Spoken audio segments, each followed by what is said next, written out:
Hello, today we're going to play a game called Survival Arts, and Survival Arts is a game that was published by Sammy in 1993 and features 8 selectable characters.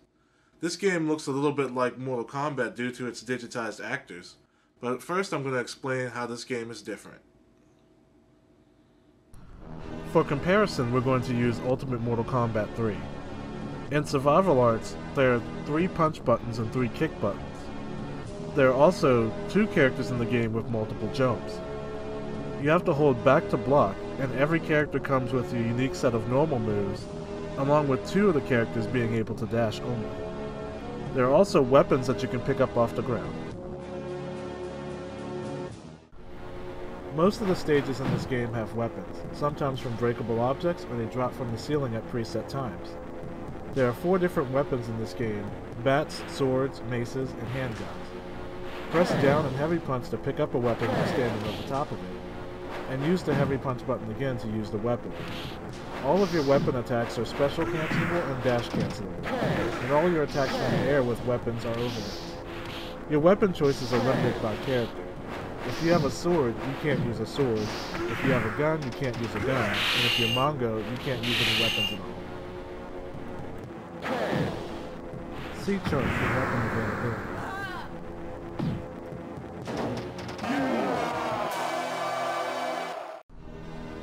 One unique thing about this game is the throw break system. Notice your rotation while you're in the air from a throw. Pressing any button will stop this rotation. If your feet are pointed towards the ground, you will land safely and not take any damage. If any other part of your body is facing the ground, you will fall flat and take damage. Mongo doesn't have a standard throw. His throw has startup animation. It is also blockable and you can crouch under it. However, if he does manage to throw you, there is no rotation. This means you're forced to take damage, and his throw also does more damage than an average throw. One of the problems with this game is its questionable movesets. Gunner does too much damage.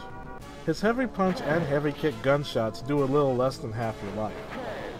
If you Tiger Knee a heavy punch gunshot, it has almost no startup or recovery. A low gunshot will hit you low, and an air gunshot aimed near your feet will hit you low as well. Tasha only has one real special move, which is this Dragon Punch move you see here. This move has very low priority, but it is spammable.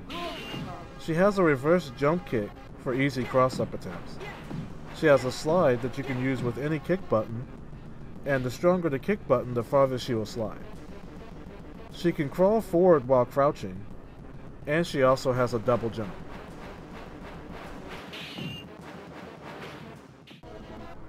Hiryu has too many great special moves. He has 5 extra jumps, which as you can see here are very fast.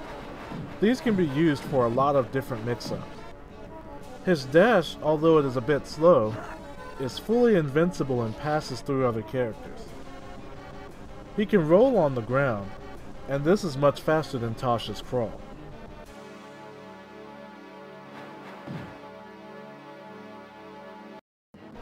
He can cling to walls as well.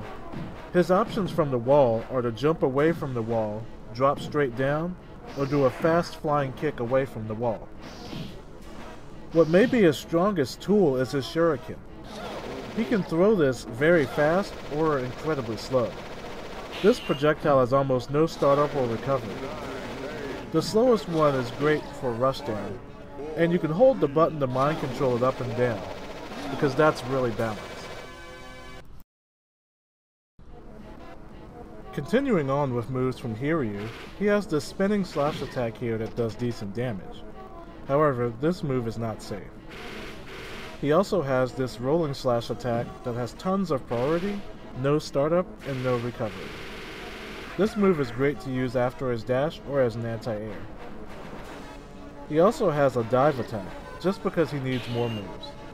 This move has very noticeable recovery. Lastly, we have Mongo, who has a lot of questionable moves. This move here flashes the screen, although he cannot move for most of the duration. His machine gun attack has very low damage.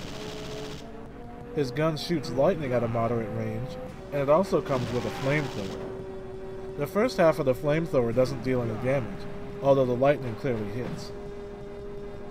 He can toss a grenade on the ground. This attack has a delayed explosion, however kicking it will reset the time and the grenade will belong to the other player. The grenade also must be blocked low.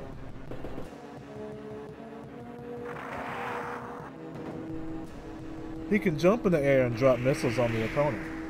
This move does about 50% of your life. He can swing from the ceiling on a green rope, and this move is very safe and has good priority. He also has a mashed punch attack, which covers a pretty good area in front of his body. In this match I'm going to be playing Tasha versus Viper. You'll be able to see how my anti-air is not exactly the greatest move, but it's something I have to use pretty often. Right there you see it just gets beat out by an uppercut, although it does hit on the way up and down usually. Right there it just didn't hit at all. And now I'm just trying to resort to pokes to try to hold him back. I managed to anti-air him there, so it's sort of working, just not all the time, and then it just trades with a regular punch of his. However, I managed to slide under his projectile, and I get the kill.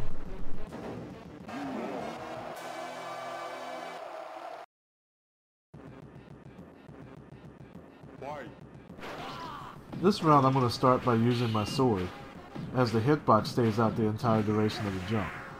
However, he manages to punish me for a good portion of my health.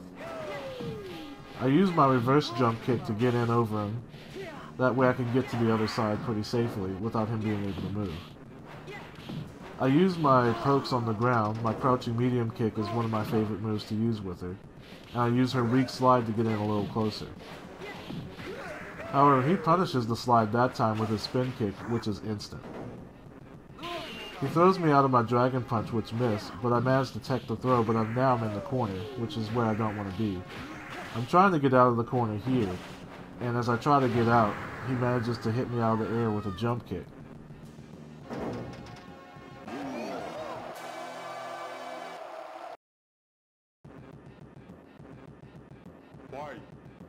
I start the round by taking Viper out of the air, attempting to keep pressure with my anti-air. He manages to combo me when it misses. I anti-air him as he tries to jump over me, and right now I'm trying to create more pressure with it, but it's just not connecting. Sometimes the hitbox doesn't work very well. Then he manages to just jab me out of it, making my one special move look really bad. Because it is. For this match I'm going to be picking Hiryu, and this is where the fun is really going to start. When you play Hiryu, you can do whatever you want. My jumping straight up kicks have a lot of range, even though it doesn't look like they do. Mongo tries to create pressure in the corner, as he has a lot of hitboxes that last too long. But I start throwing my Shuriken and using my jumps to try to get out of the corner. I jump kick a little high there, but it's okay if I make a mistake. I'll anti-air him with my rolling slash, and then try to get in. Right now I got him blocking because I have projectiles all over the screen, and it's really hard for him to block what I'm doing. He has no health left, so I'm just going to chip him out with the spin.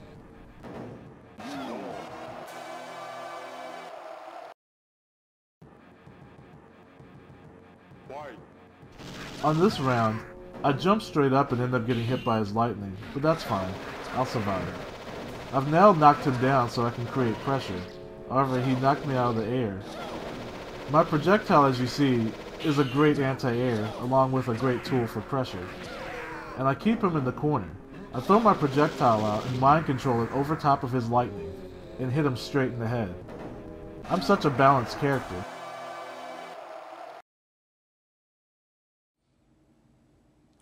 Now that you've had a chance to see what this game looks like, you can clearly see that it's got a lot of problems. Other than what I've mentioned in the video, you can clearly see that it has terrible graphics and pretty terrible soundtrack as well. However, I still enjoy the game. I enjoy the fact that the game is relatively simple and it's something that you and your friends can pick up and play without having to spend a ton of time in training room. It's something that you can just do that you don't have to take too seriously. And that's always nice to take a good break from, your average Street Fighter games and things like that. Also, the character diversity isn't too bad, considering the fact that there's no clone characters in a time where memory limitations were a pretty big issue. Overall, I think the game is about, I'd say a 5 or a 6, just because I do enjoy the game itself. And I think everybody else would probably be able to play it and not be too angry at it. It's not so bad that you can't enjoy it, but it's not so good that you'd want to travel across the country and play it or anything like that. And that's pretty much my opinion on this game. I hope everybody enjoyed the video and have a good day.